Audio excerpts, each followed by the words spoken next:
मध्य प्रदेश की राजनीति में एक बहुत बड़ा नाम बन चुके इस वक्त भारतीय जनता पार्टी के एक विश्वसनीय नेता के तौर पर ज्योतिरादित्य सिंधिया की काफी बड़ी पहचान बन चुकी है। भाजपा में उनकी पकड़ केंद्र तक काफी मजबूत हो चुकी है।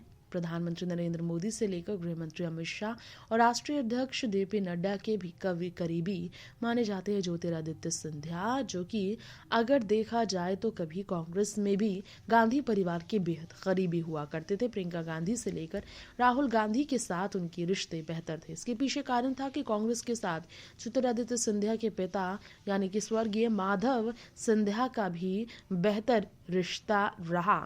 लेकिन ज्योतिरादित्य सिंधिया आने वाले अपने भविष्य को देखते हुए कांग्रेस में अंधकार की ओर अपने भविष्य को जाते हुए देखकर कांग्रेस के भविष्य पर कहीं न कहीं अंधकार की बात करते हुए उन्होंने कांग्रेस का दामन छोड़ा और भाजपा का दामन थामा। क्या आपको पता है, ऐसे मौके पर उन्हें कई उतार चढ़ाव का सामना करना पड़ा था। लेकिन ज्योतिरादित्य सिंधिया की पत्नी प्रियदर्शनी सिंधिया के बारे में आज हम आपको बताना चाहेंगे कैसे प्रियदर्शनी ने पति के साथ अपने रिश्ते पर सार्वजनिक तरीके से एक बार खुलकर बात की थी।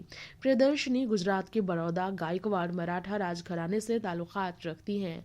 ज्योतिरादित्य सिंधिया खुद राजघराने परिवार के हैं, तो दोनों रॉयल फैमिली से ताल्लुकात रखने की वजह से एक दूजे के हुए।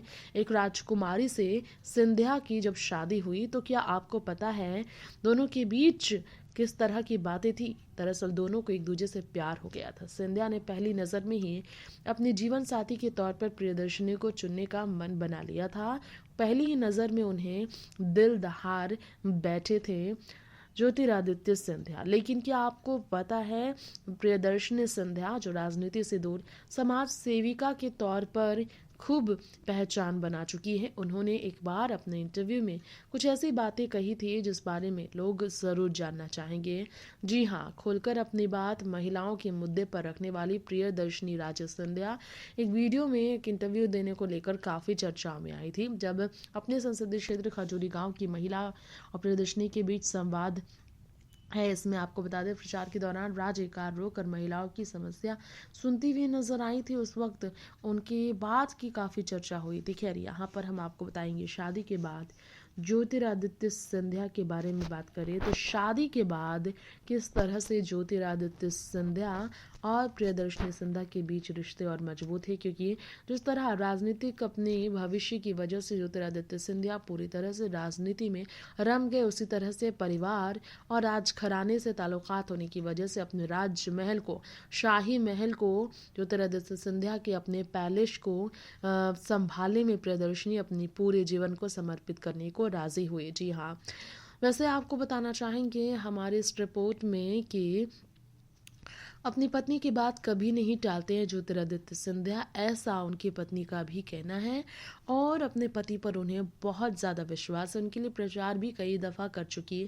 अगर प्रियदर्शनी सिंधिया की बात करें तो आपको बता दें कि यहाँ आपको बता दें अपने पति के राजनीतिक जीवन को लेकर हमेशा उनसे संतुष्ट रहने वाली प्रियदर्शनी को अपने जीवन में ज़्यादा कुछ नहीं चाहिए। वो अपने घर परिवार को मैनेज कर समाज सेविका के तौर पर काम कर ही बेहतर महसूस करती है। बता दें प्रियदर्शनी राजे सिंधिया ने किस तरीके से अपने परिवार के लिए एक बार शिवपुरी के कैलारस जाकर लोकसभा चुनाव के दौरान पति के लिए प्रचार करने आई थी। उन्होंने कई बातें तब कही थी और महाराज कहकर वो अपने पति को पुकारती है। दोनों के बीच बहुत ही सम्मान भरा रिश्ता है। नेक्स्ट 9 पॉलिटिकल बाइट्स की रिपोर्ट के साथ दे दे जानकारी। हमेशा मीडिया शाई रही, यानी कि सार्वजनिक स्थल पर बात करने से बचने वाली प्रियदर्शनी सिंधिया पत्रकारों के बीच वार्तालाप से ज़्यादातर बचती नजर आने वाली प्रियदर्शनी सिंधिया ने उम्र बढ़ने पर और रिश्ते और मजबूत होने पर, शादीशुदा जीवन को संभालते हुए, बच्चे के बड़े होने पर काफ़ी ज़्यादा मेच्योरिटी के साथ यानी कि समझदारी के साथ एक बार मीडिया के साथ बातचीत करते हुए कुछ ऐसा कहा था जिसकी काफ़ी तारीफ लोग कर रहे थे। प्रियदर्शनी राजे सिंधिया ने राजनीति को लेकर, राजनीति में आने को लेकर बात की थी। उन्होंने कहा था हमारे परिवार की तो अगर बात करें तो अस्तित्व ही समाज सेवा है। जी हाँ, हमारे परिवार के अंदर समाज सेवा की कीमत क्या है वो सबको पता है। हमारे यहाँ तो नियम ही है समाज सेवा करना, ये हमारे खून में है।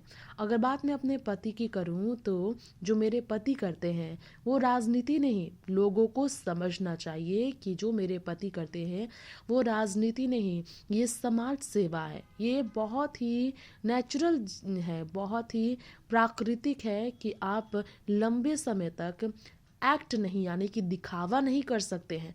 समाज सेवा करने का दिखावा करना किसी के लिए लंबे समय तक मुमकिन ही नहीं है और इसलिए वो दिखावा नहीं करते, इसलिए अभी तक राजनीति में बेहतर कर पा रहे हैं।